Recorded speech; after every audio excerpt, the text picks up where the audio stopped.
भाई इस बार मैं कुछ नहीं बोलूंगा। इस भाई साहब ने वीडियो में बोल रहा है, इस भाई साहब का बात कितना तक सच्चा है कितना झूठ है मुझे पता नहीं। सिर्फ आप लोग कमेंट करके बोलिए ये बात सच है या गलत है। का वीडियो देखो। মুসলমানরা গরুকে হত্যা করে তার মাংস খায়, আর হিন্দু ভাইয়েরা চিল্লিয়ে চিল্লিয়ে বলেন এ তো খুব অন্যায় কাজ, আমরা যাকে গো মাতা বলছি তাকে ওরা কেটে খাচ্ছে, তার মাংস খাচ্ছে, এ তো খুব অন্যায় কাজ।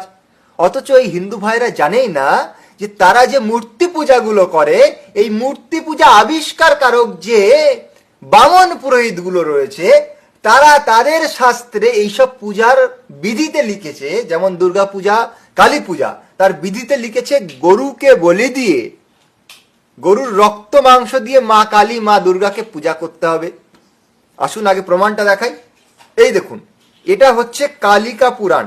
এই কালিকা পুরাণে 588 নম্বর পৃষ্ঠাতে দেখুন লেখা আছে, 67তম অধ্যায় এটা।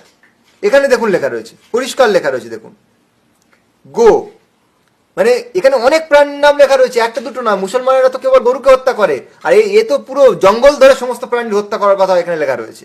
তার মধ্যে দেখুন গরুও রয়েছে, গরুকে বলি দিতে বলা হয়েছে, তার রক্ত মাংস দিয়ে পূজা করার কথা বলা রয়েছে।